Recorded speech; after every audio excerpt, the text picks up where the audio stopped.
todos, todas, todes.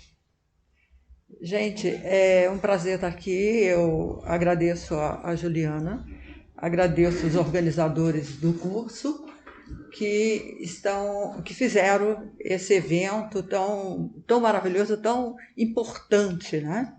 A gente é professora há milênios, né? No meu caso, então a gente sabe da importância disso. E tenho prática também de trabalhar com os professores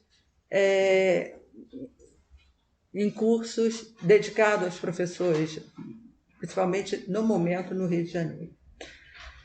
Então, eu fui convidada para falar sobre os feminismos.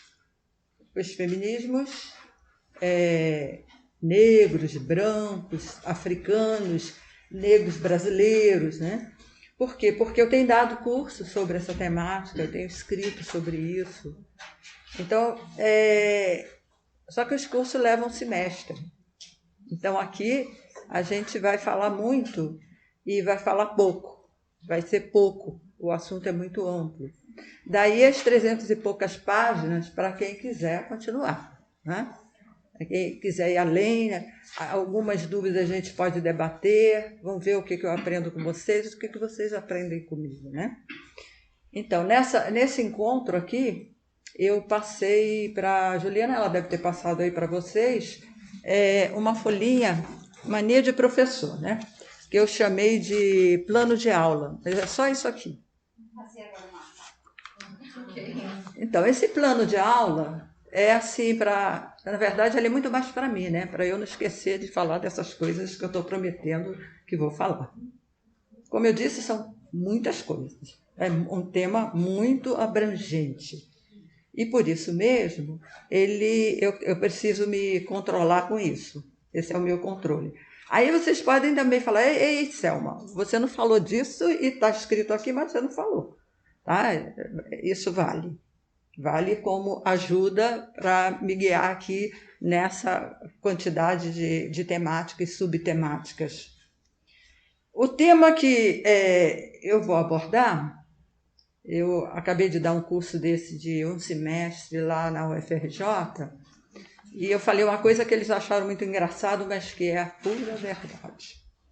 No final dessas 2 aulas eu vou tornar a falar sobre isso com vocês.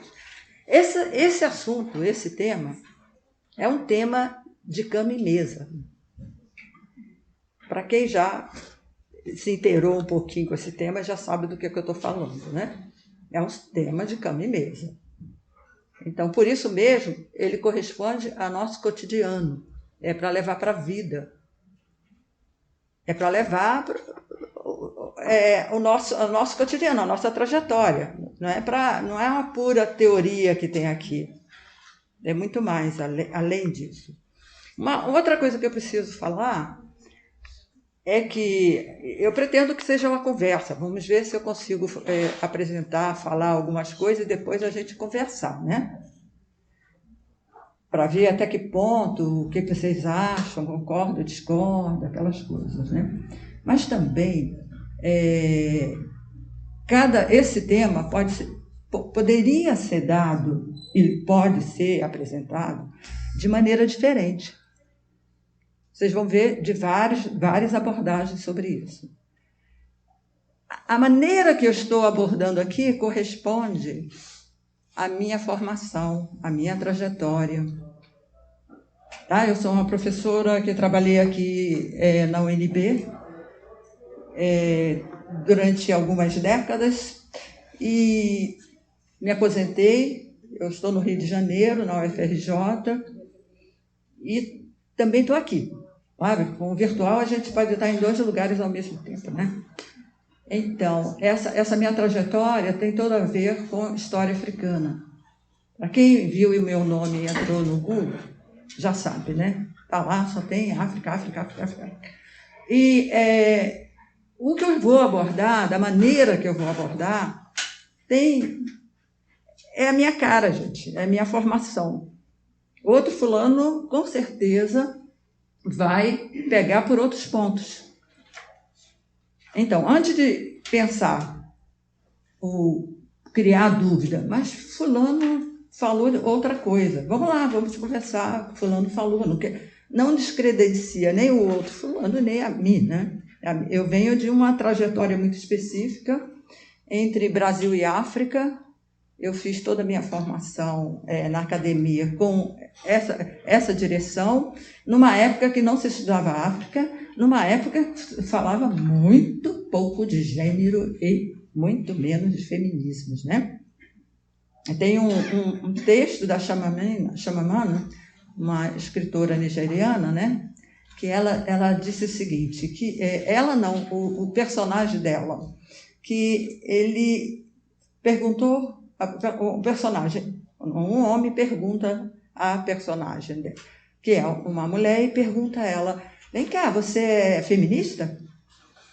Aí ela diz, sou feminista.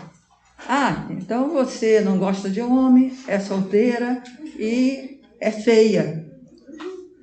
Aí ela falou, da agora em diante, eu comecei a falar para todo mundo que eu sou feminista, eu gosto de homem e eu adoro batom e salto alto. Então, esse é um personagem da Chimamanda, né? Que é muito interessante. Então, todo esse estereótipo sobre o feminismo, né? O que é o feminismo, a gente vai falar aqui no segundo momento. E uma coisa que tem que ficar muito clara, gênero e feminismo não trata só de mulheres. Essa é a essência do debate aqui, tá? Falar de gênero, falar de feminismo, não quer dizer que fala só das mulheres.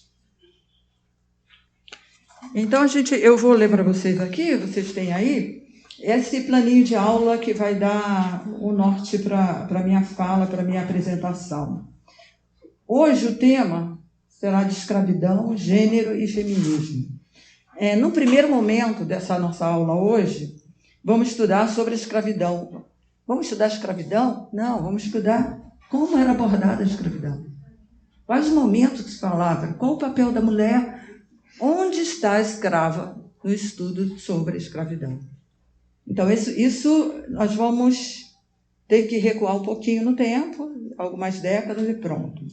Então, para falar sobre a escravidão e o papel das escravas, das mulheres na escravidão, é necessário falar da escravidão atlântica.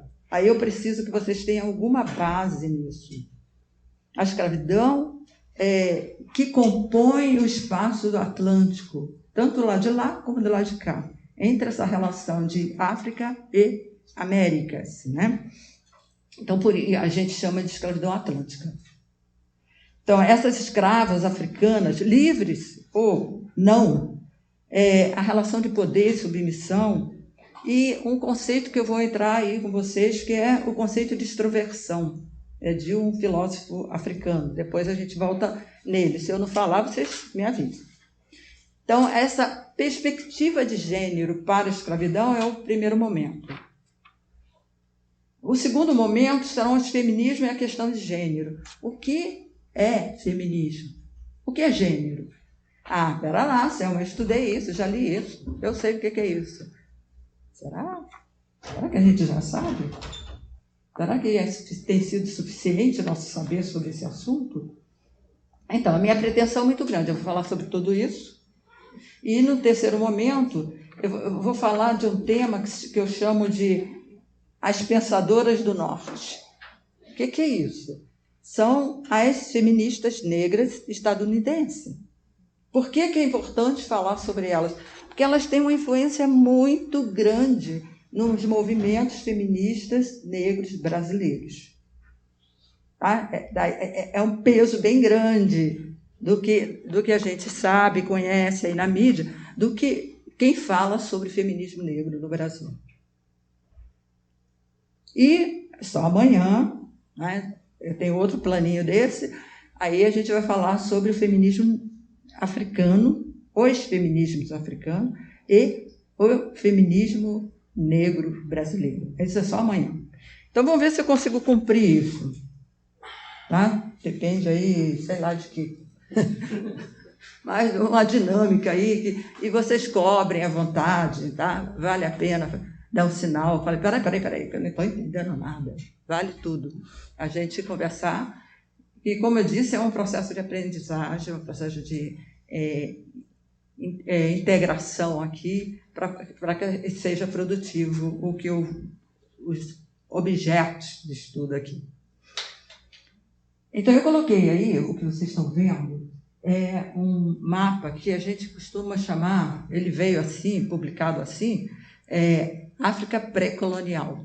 Eu não gosto desse nome. Eu prefiro outra nomenclatura.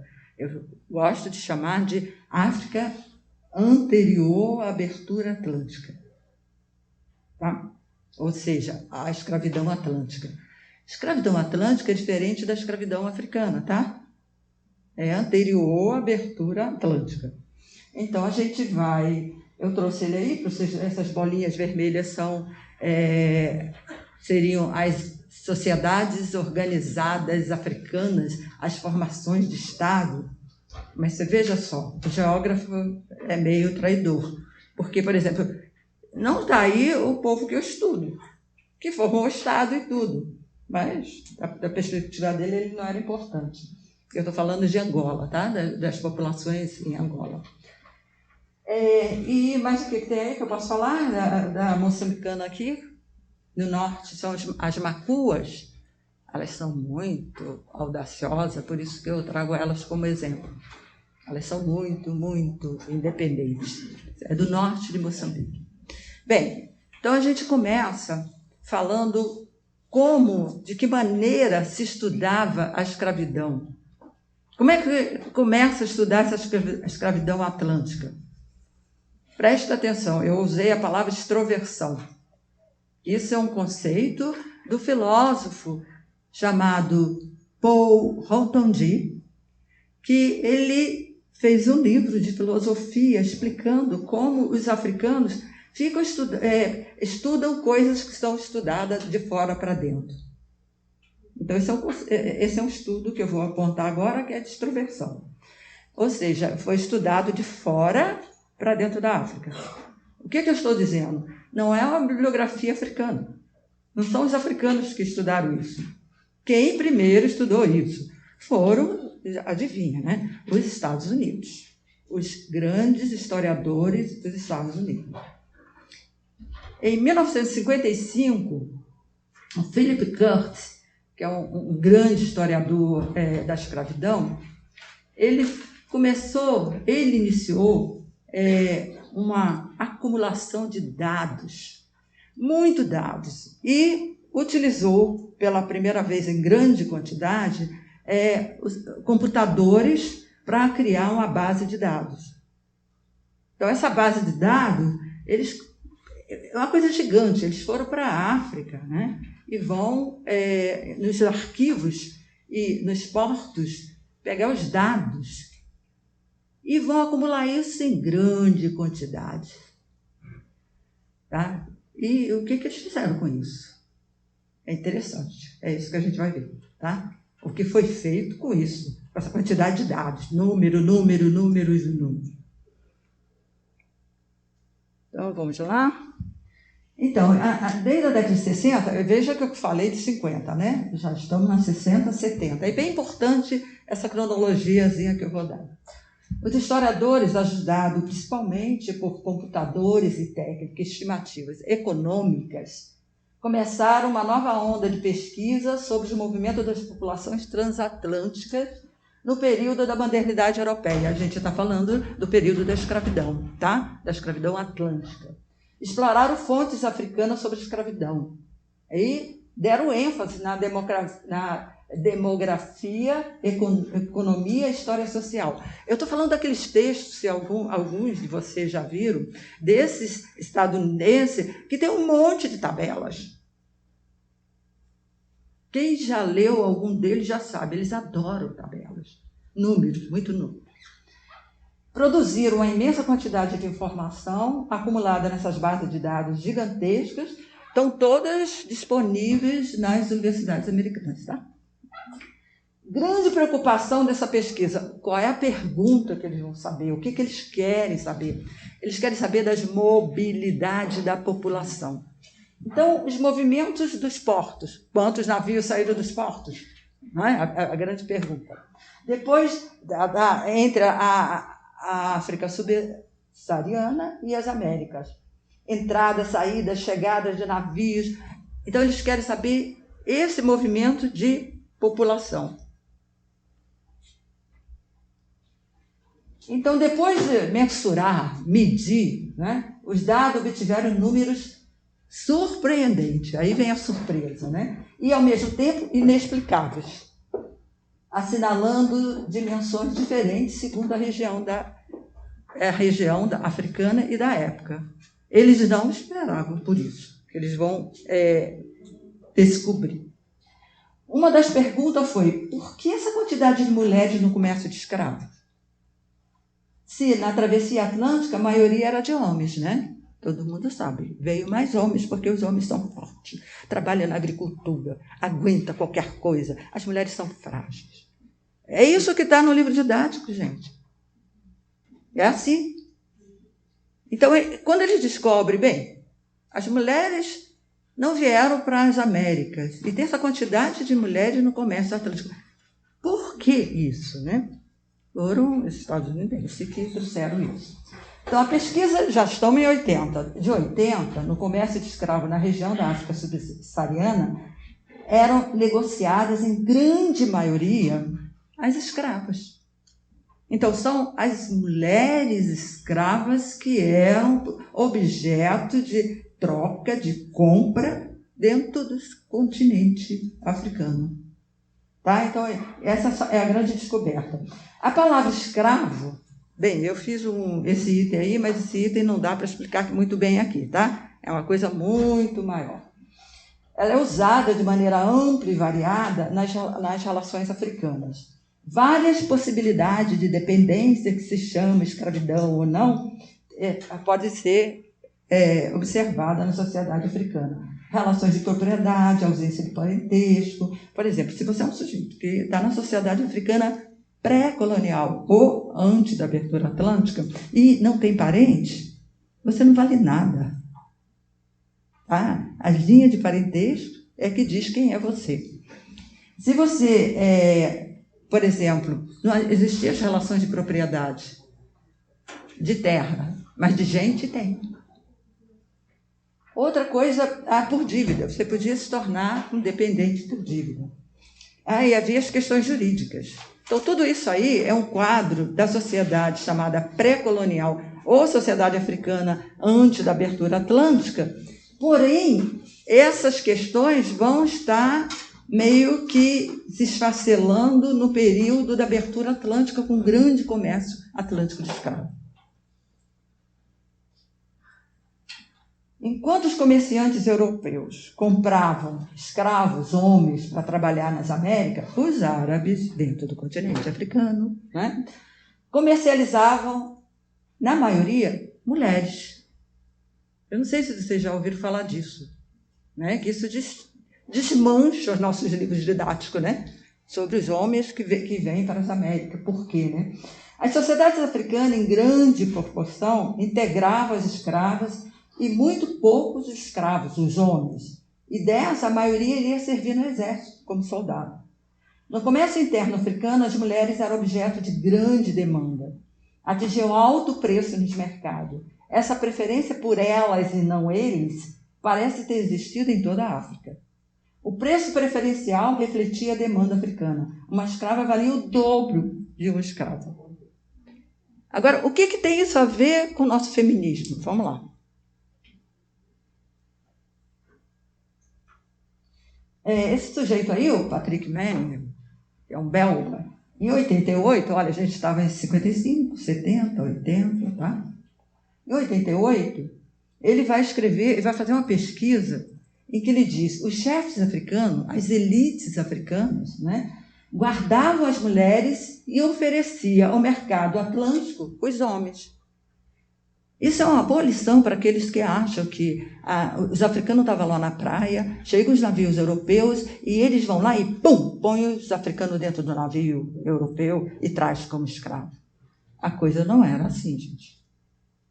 A coisa é uma coisa muito mais complexa. Então, as elites fizeram essa escolha de oferecer os homens e ficar com as mulheres. Vamos ver por quê? As causas podem ser apontadas pela tentativa de resguardar a mão de obra mais importante na agricultura e zelar pela reprodução biológica da comunidade.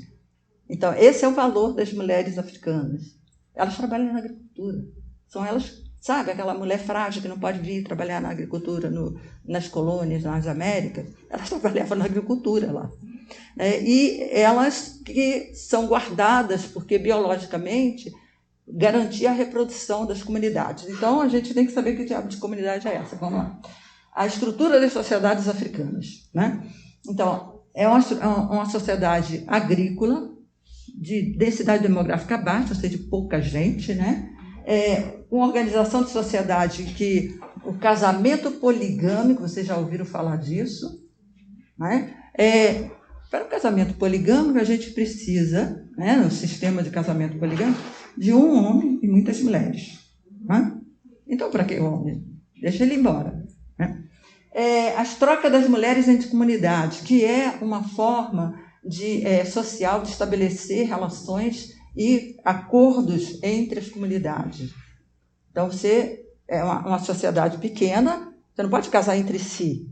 Então, as mulheres núbias, mulheres reprodutivas, em idade de reprodução, ela vai para outra comunidade, aquela comunidade recebe de outra, isso faz o acordo e sela a característica mais importante dessas comunidades, que é a solidariedade, as amizades. Né?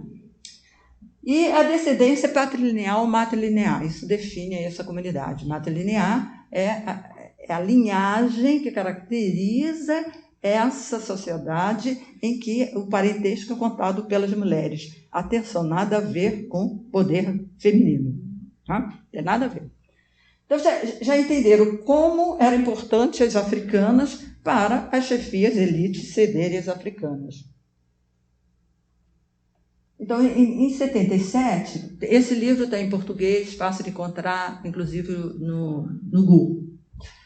As comunidades, essas comunidades que eu falei, agrícola, ele vai chamar de comunidade doméstica, ele diz, as mulheres e escravos eram os trabalhadores mais explorados pelas elites. Quem são as elites?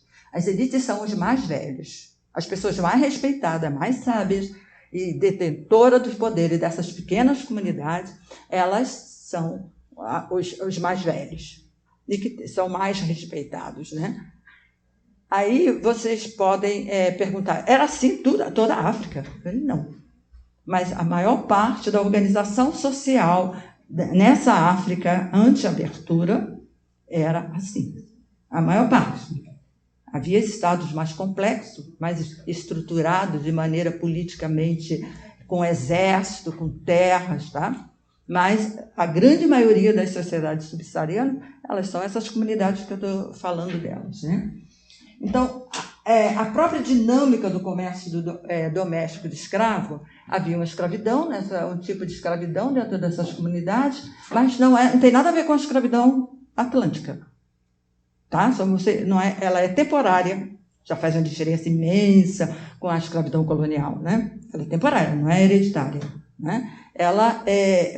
Você entra e sai e ela não te deixa um estatuto de inferioridade. Então, é uma coisa muito mais complexa do que simplesmente dizer, como os livros didáticos sempre disseram, né? Eles vêm da África, eles estão acostumados com a escravidão. Não, aquela escravidão não é a escravidão atlântica. Só fazendo essa diferença. Então, a gente tem essa obra maravilhosa do Meia Sul, que faz esse estudo aí sobre a comunidade doméstica. O grande debate da época de 70, é isso que interessa. Enfim, cheguei onde eu quero, né? Será em torno da função produtiva e reprodutiva das escravas. Produtiva porque é elas que sustentam essas pequenas comunidades como mão de obra na agricultura. E reprodutiva porque é necessário resguardar a questão demográfica, a densidade populacional dessas comunidades. Então, a questão da reprodução mesmo biológica. Então, a década de 70 descobre isso e começam a estudar não só o papel da escrava, o papel das mulheres nessa sociedade marcada pelo controle da produtividade e reprodutividade. Então, aí se começou a falar disso na década de 70. Muitos estudiosos assumem que a preferência por mulheres como escrava é por causa do seu valor de reprodução. Se você tem uma comunidade muito populosa, você pode criar uma linhagem, você vai ser chefe de linhagem. Requer bastante coisa para aumentar a população. Bem, a importância disso é que 70 inaugura essa era de estudar o papel da escrava e a relação dela com essa produtividade e reprodutividade. As escravas tinham a facilidade de serem assimiladas. Esse é o resultado do estudo.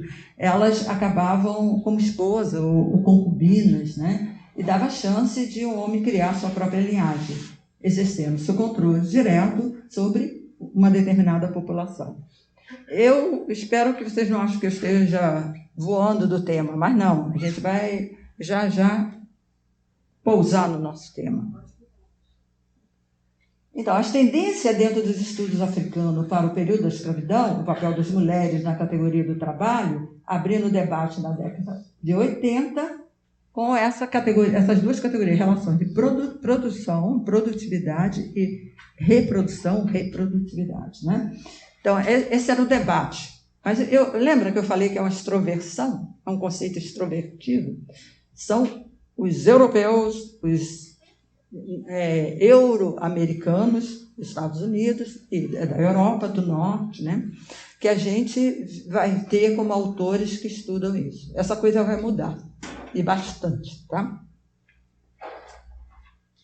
Então, o estudo da escravidão, esse tipo de estudo, ele permitiu introduzir temáticas renovadoras dentro da historiografia africana. O impacto da escravidão, para o caso das mulheres, abriu a questão do lugar delas na escravidão, criando um suporte da teoria feminista de reprodução.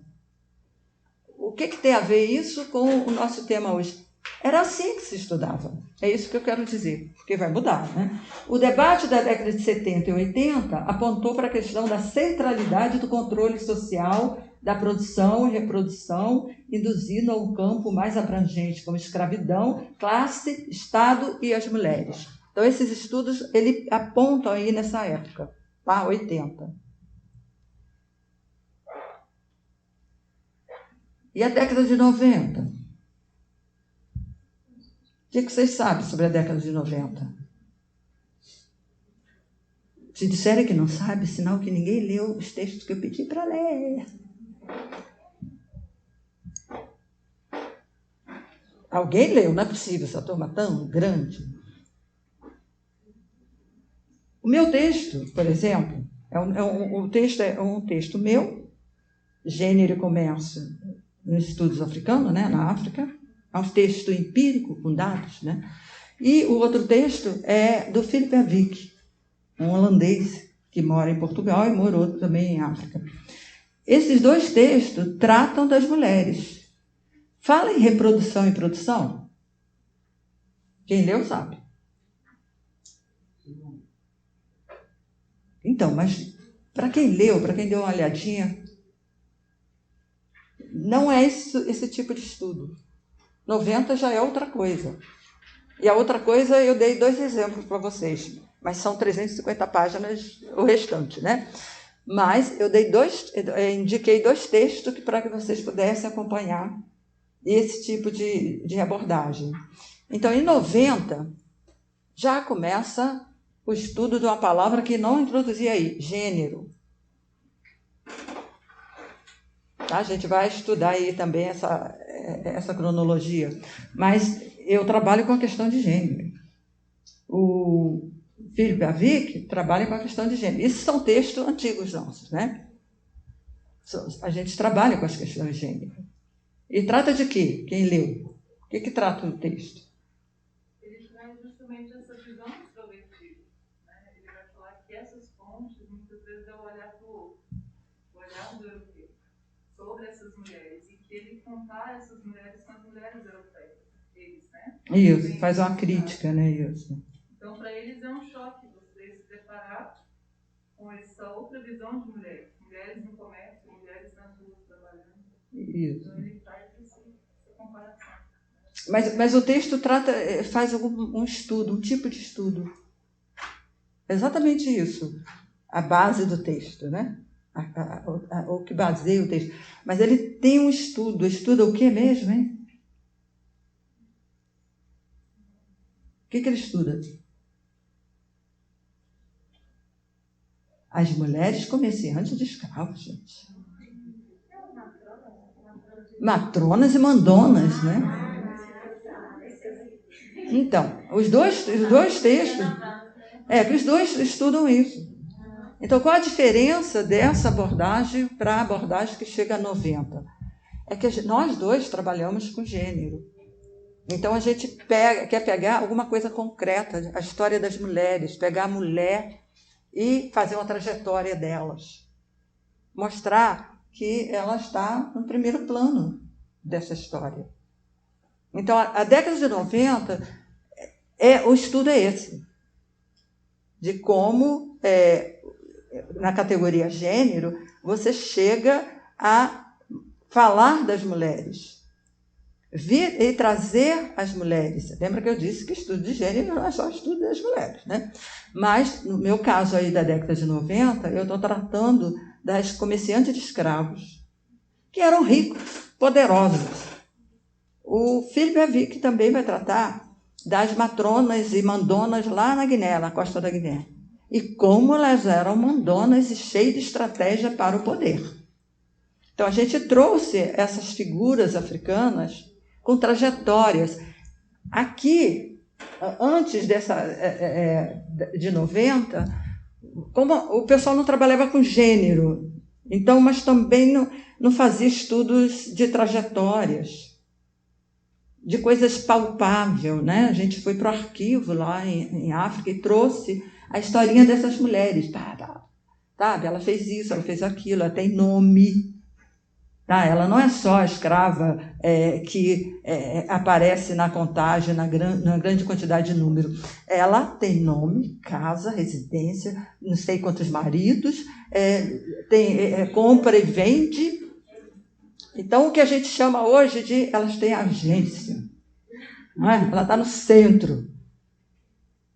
E tudo isso esbarra numa ideia, não vai dar para também entrar nisso aqui, de que comerciante de escravo era um monstro. Não é bem assim. A gente vai ver que as mulheres, isso corresponde, na verdade, uma mentalidade de uma época. Se quiser, a gente pode falar um pouco sobre isso. Mas então, esses dois textos que eu pedi que vocês lessem, para vocês verem que nem sempre a abordagem é essa, né? Nem sempre se tratou, mas se tratar agora, daí em diante, de trajetória das mulheres. O rosto, os desejos, as propriedades, os grandes conflitos, as grandes contradições. A gente traz as mulheres para ser um ser humano, não um número. É nesse sentido, tá? Que a intenção dos textos é mostrar isso. É claro, poderia pegar textos de outras pessoas, mas estar na minha casa é muito mais fácil, né? Eu mandar para cá os textos que eu já tenho, que eu trabalho, que eu dou aula. Tem milhões de outros textos sobre isso. Mas eu quis demarcar essa passagem da década de 80 para 90. Vocês vão ver que 80 é muito importante para entender essas questões de gênero, né?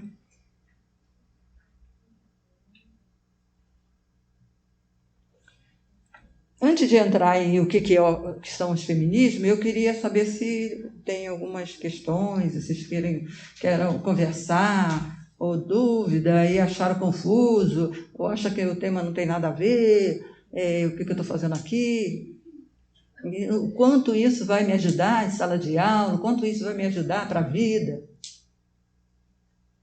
Pois não.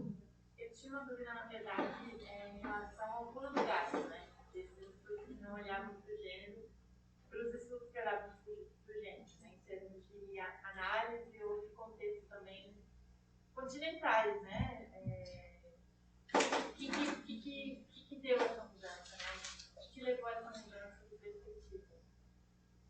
Tá, na verdade é a continuação daí. Como surge essa ideia de gênero? O que são os feminismos, né? Você vai ver que também tem uma trajetória e tem esses conflitos todos, até a gente entender, quer dizer, muito antes de gênero, eu tenho texto desse tipo, a gente estudava a história das mulheres. Não é? As mulheres estão invisíveis nos textos de história. Vamos trazer as mulheres. Agora, a partir de 80, a gente estuda a categoria gênero. Não é? E os feminismos também. E hoje, a coisa está muito mais acirrada em termos de debate. Por isso que eu acho importante trazer para vocês. Trazer aqui o tema do debate. Pois não. Professora, eu fico me perguntando até que ponto eles legalizavam, faziam assim, esse tráfico humano parecer uma coisa legal, ética, dentro das tribos, das comunidades que eles viviam, seja lá no comércio transatlântico, seja, sei lá, nessas décadas mais recentes. Eu fico me perguntando como que eles viviam isso, né? Porque é tráfico humano. Isso é chocante para a gente, né? E trazer a mulher para essa condição de liderança nesse meio faz com que a mulher perca aquela aura de anjo, né? Sim, a gente tem esse poder, né? De gerar e tudo, que é uma coisa sagrada, se a gente for pensar por outro lado. Então, assim, até que ponto essas gerações que vieram desse sistema legalizam esse tipo de, sabe, eu não sei. Olha, eu pesquisei muito sobre a questão da escravidão atlântica, eu dei muita aula, né? Então, nas minhas aulas, eu costumo falar umas coisas que são meio pesadas, que eu vou falar aqui essa hora da noite, tá?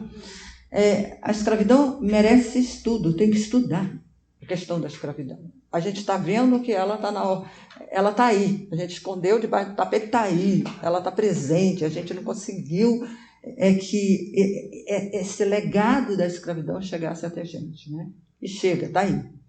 Então, estudar a escravidão é entrar na mentalidade de época. O historiador faz isso, né? Ele vai entender a mentalidade daquela época.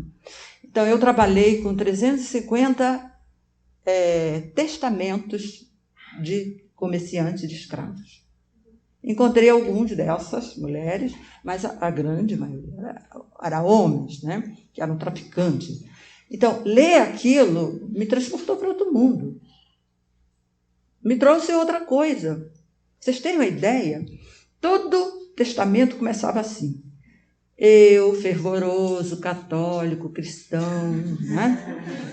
Deixo uma parte grande, era bem grande, da minha fortuna para a igreja. Aí, esse é um texto grande que começa todos os testamentos, tá? Dos líderes da elite? Dos comerciantes de escravos. Que eram parte dessa elite africana. Eu estou falando isso para a África e para o Brasil, tá?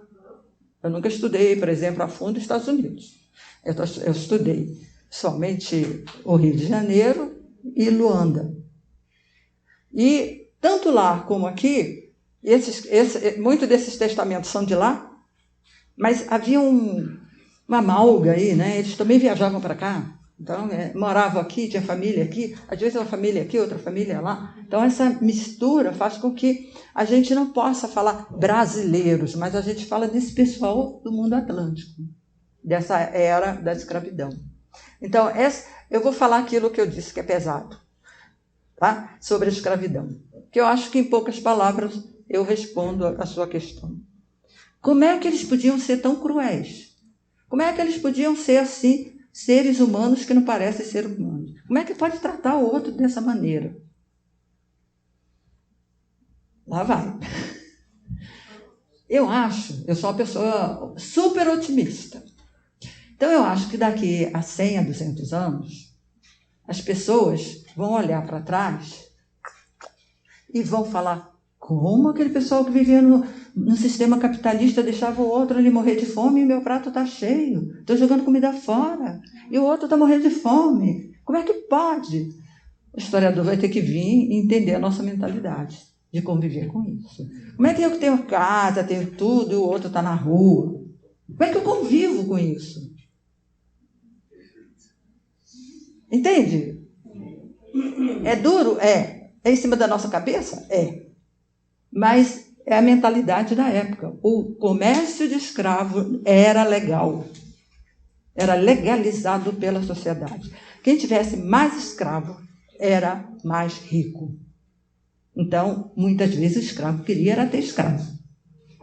Essa é a forma de pensar hegemônica da sociedade. Não quer dizer que todos pensavam, mas a gente, quando fala em pensar hegemônico, a gente só vê a nossa sociedade, né? Tem um pensar hegemônico e tem aqueles que estão lutando ali. Não, não é isso. Existe outro mundo, né? Mas a sociedade escravista da época, ela pensava dessa maneira. A lógica dela, e, por exemplo, ser escravo, ter navios para transportar o escravo, ter riquezas, ter não sei quantos milhares de escravos, não destituía o cara de ser um bom cristão. Era impossível. Quer dizer, como uma mulher, que é uma pessoa mais sensível, mais não sei o quê, vai ser comerciante de escravos? Tem vários. Então, a gente entender essa mentalidade não quer dizer que a gente não está negando a crueldade, a infâmia do que foi o comércio atlântico de escravos. Não é isso, tá? Mas se a gente quer entender a nossa sociedade hoje, eu acho que a gente tem que dar um passeio nessa sociedade escravista. Que ela é tão forte, que ela deixou milhares de legados. Está aí, ó, na cabeça das pessoas. As pessoas pensam que o outro é escravo. Ou então pensam que o outro, porque tem a cor da pele assim, ele é igual ao escravo. De onde vem isso? A gente sabe, né? Não, eu acho importante ressaltar também que essa escravidão atlântica, como você havia dito no início, ela não era essa escravidão que a gente estudou nos livros didáticos, né? Tanto que essas mulheres poderiam ser assimiladas como esposas. Então, era uma escravidão que a gente, claro, né? Com toda a... Enfim. A escravidão é escravidão, né? Isso, mas ela tinha uma forma um pouco diferente, né? A escravidão antes do Atlântico, né? A africana. Então, ela já teve vários nomes, sabe? Escravidão benéfica, não. Escravidão suave, não. A palavra escravo não dá. Aí até que os grandes estudiosos chegam, olha, escravo é escravo, é o ser que você explora. Então, escravo é escravo para tudo. Embora a sociedade africana, antes da abertura atlântica, tivesse uma relação que, por exemplo, essa é uma coisa fantástica. Não existe em línguas africanas o termo escravo. Não existe. Procuraram, e aquela confusão de se rápido você pode ser escravo, se dívida você pode ser escravo. É uma coisa assim cheia de nuance, né? Mas o cara é submetido. Então se chegou a essa opção, escravo é escravo, escravizar alguém é tornar alguém submisso, é explorar esse alguém, ponto, né? Se não tem, é até mais fácil de fazer, né? Assim, se não tem a palavra em si, porque se tem a palavra, você pensa sobre ela, você questiona sobre ela, né? No caso das sociedades africanas, não tem essa palavra, mas tem uma nuance. Sabe aquela nuance? Ah, mas lá ninguém era escravo a vida toda. Mas era escravo. Então, é diferente? É diferente da escravidão atlântica, tá? Tem nada a ver com essa escravidão de transportar essa quantidade de gente para o outro lado do Atlântico. É bem diferente, mas é escravidão. Os árabes também têm um sistema escravista um pouco diferente, mas é escravidão. Pois não, alguém que queira falar aí? Não, essa questão de colocar o negro como todo, uniformizar, e aí negro escravizando negro fica meio chocante. Então, você tem uma relação de etnia, né? Aí tem grupos étnicos que escravizam grupos étnicos, aí fica mais fácil. Mas eu acho que a gente não deve ter medo de ver essas coisas, sabe? Porque nós somos seres humanos, né? Erramos, desejamos, queremos, somos ambiciosos. E tem as questões culturais que você está apontando. Grupos étnicos diferenciados. Esses grupos étnicos diferenciados significa que as regras, as divisões, os controles são diferentes. E muito difícil da gente entender, viu? Que é de fora. Quem é de fora pena um pouco para botar a nossa cabeça ocidentalizada, capitalista, naquela forma existente. Então, o que hoje se diz é que é isso aí. Escravo é escravo, e como toda a humanidade sempre teve escravo. Por que a gente acha que escravo é preto? Porque o último sistema de escravidão foi com pessoas pretas. Mas lá para a história, vai lá para a Grécia, para Roma, anterior à Grécia e Roma, escravos. Então, isso faz parte da história da humanidade. Essa forma de submissão. Então, a gente, como está muito próximo dessa escravidão aí atlântica, a gente tem essa tendência a achar que... e ficou. Esse é um dos legados, né? Que a gente vai ter que lutar muito, muito, muito, que cria a questão racista. Alguém levantou lá o dedo, alguém queria... Sim, pois não. Boa noite. Acabou que a senhora acabou de dizer o que eu gostaria de ter falado. Acho que a história da humanidade é marcada por experiências de escravização das pessoas, né? Recentemente eu tive acesso a uma série produzida por aquele cineasta, o Raul Peck, que é um haitiano, o mesmo que produziu aquele documentário Eu Não Sou Seu Negro, chama Extermine Todos os Brutos, e é uma série com 5 episódios, em que é uma série excepcional, muito bem produzida, extremamente qualificada, em que ele traz contranarrativas à história, ao discurso hegemônico historiográfico, né? Apontando alguns pesquisadores renomados que fizeram e tiveram a ousadia de reescrever a história do Ocidente a partir de algumas palavras-chave, que é escravização, colonização, imperialismo e extermínio. Então vocês vão ver, quem tiver a oportunidade de assistir, é uma série da HBO, Extermine Todos os Brutos, o nome. É uma série muito punk, gente, é uma série assim, qualificada e que traz registros históricos factíveis, né, factuais, de discursos que se colocam há muito tempo como desvendadores da realidade. A gente tem acesso a um discurso do livro didático, que é o discurso dos vencedores, é a narrativa dos vencedores. E o Raul Peck, ele traz contranarrativas, assim, narrativas que mostram o quanto somos, vou dizer assim, não vou embarcar nessa perspectiva imanente, mas assim, o quanto o homem foi destrutivo, assim, contra o outro homem, né? Então, assim, o diferente, o exercício da alteridade, está sempre na história da humanidade sendo colocado em jogo. Tem uma teoria, um dos teóricos aí, de que a escravidão começou quando o homem, aí nos seus inícios, né, o homem com H maiúsculo, né, o ser humano é melhor do que o homem, né? Então, esse ser humano domesticou os animais. Aí ele viu que ele podia fazer isso também com outro ser humano. Tá? E daí vai, isso aí são livros, né? Muitos livros. Então, tem muitas teorias sobre quando e como. Agora, a visão de que o ser humano, seja onde for, que cor for, de que jeito for, aquele sujeito sempre temperado, pode ser humanizado, sempre no equilíbrio, essa história não existe. O que existe, para você ser historiador e contar história, são os conflitos, as contradições. Tá? São elas que movem, né? Essa grande transformação, conflito. E o conflito é que move essa história da humanidade. Então tem que sair dessa bolha de achar que uns povos são melhores do que outros, Sabe? A ideia de que os povos são muito seletos, ou então a ideia de sofrência, de sofrimento. Está aí, eu não quero ofender ninguém aqui, tá? Mas está aí a briga entre judeus e negros, né? Quem sofreu mais? Tá, então, a questão não é da sofrência.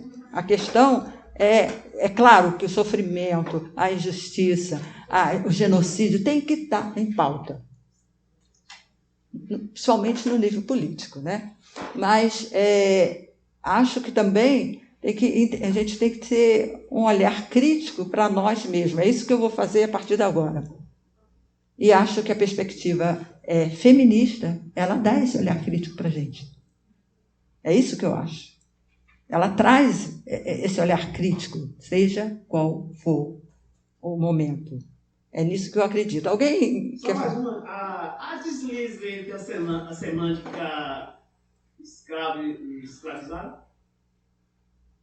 Olha, É correto o uso escravo comparado a escravizado? Não, escravo, né, que é o sujeito Naturaliza escravo para escravizado. Então, tem defesa disso, né? Não usar escravizado, que parece uma perpetuação, né? Uma continuação, o escravizado. Então, tem muitos grupos que não gostam. Hã? É o contrário. Escravo dá a impressão de que é imanente. A pessoa É o contrário. escravizada é uma condição de trabalho que a pessoa se mete. Tá. Mas escravo, por exemplo, eu fiz uma palestra para um grupo islâmico e a crítica que eu recebi foi essa daí que eu estou falando. Que escravo é uma situação e escravizado é uma continuação. Ele foi escravizado, mas, é claro, não existe só essa explicação. O que você está me dizendo, né? Porque na língua portuguesa, o particípio, o ato, ele dá a noção de agência, né? De que há um agenciador da ação, né? Não, tem razão. Então, foi escravizado por quem? Né? Quem o submeteu a essa condição? Que é uma condição que ele passa, né? Que ele está ali, ele está numa situação de escravizado. De agência de alguém. Enquanto que o escravo é aquele eterno. Uma condição imanente. Certo. Eu lembrei meu questionamento sobre essas duas palavras. É um deslize? Não, eu acho que a gente não deve pensar em deslize. Eu acho que a gente deve fazer isso que a gente está fazendo, discutir, e você escolhe. O que você acha disso? Sabe? Nada de certo e errado. Sabe? Não vamos criar polarização, pontos binários, o certo e errado. A mesma coisa para o estudo das mulheres. Aí que eu acho que a perspectiva feminista é muito rica nisso. Tá? Elas vão criar as nuances disso. Onde e como, de que maneira você pode chegar a um consenso sobre o tema que você está estudando. E a questão das feministas é uma questão muito séria, né? Que ela está em tudo. Vamos estudar a política, está lá. Temos que discutir as mulheres na política. Vamos estudar a formação da nação. Vamos estudar a economia. Aí, os economistas. Então, onde você for trabalhar, no seu dia a dia, você tem essa questão. Então, daí eu acho a grande importância. Então, aqui a gente tem, se ninguém tem mais, quer falar mais, a gente pode entrar. O que é o feminismo, o que é gênero. É claro que, em alguns momentinhos, eu não vou falar tudo o que é gênero, o que eu acho, o que eu li, o que eu penso, o que eu já discuti na vida. Mas, o que eu vou fazer é como eu fiz com escravidão. Escravidão eu acho importantíssimo vocês saberem que tem uma temática a ser estudada dessa maneira, né? E como ela foi estudada anteriormente.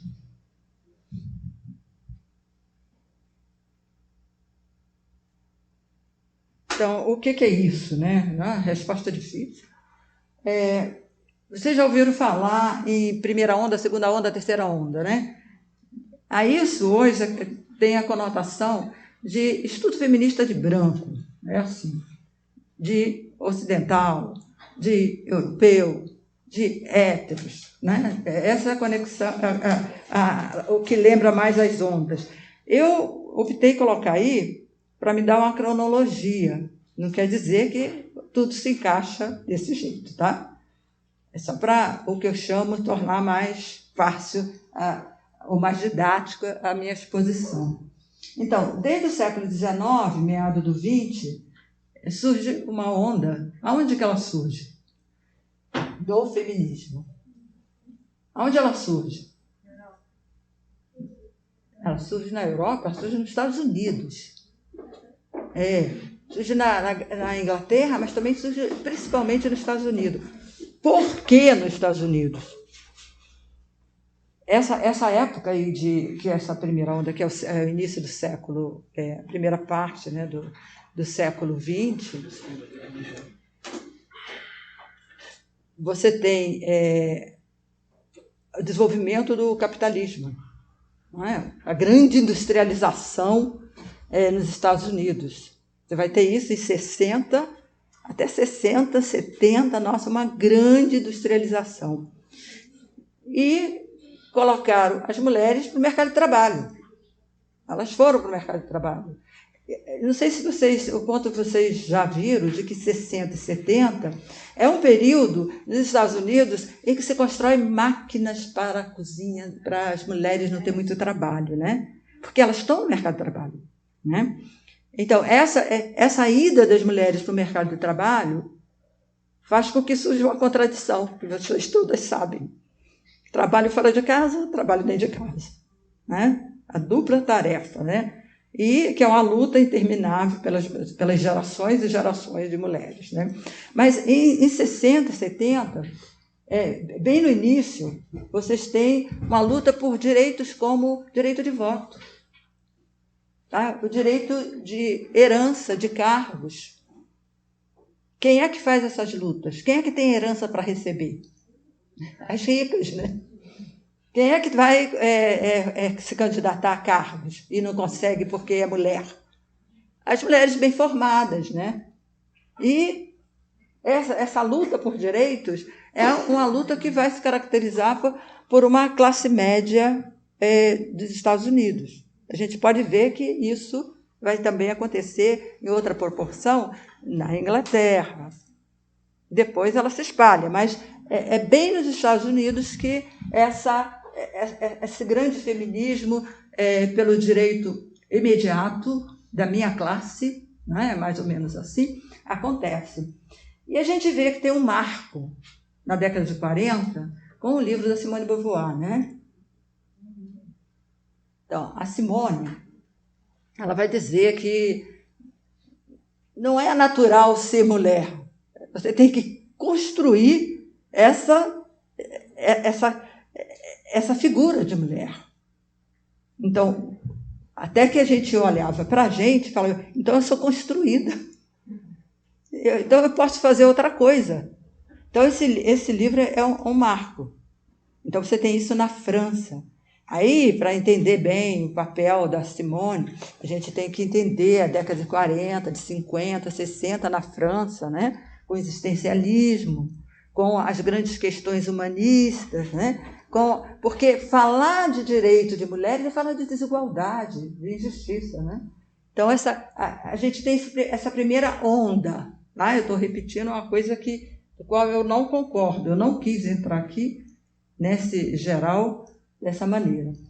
Na década de 70, é chamada a segunda onda do feminismo ao gênero, né? E vai do feminismo até o gênero. Então, aí se luta por uma emancipação, por uma autonomia, por o direito de você ter a sua própria vida, né? Então, aí uma luta por igualdade mesmo. E em 1980, então a gente tem a categoria gênero, né? Pela Joan Scott.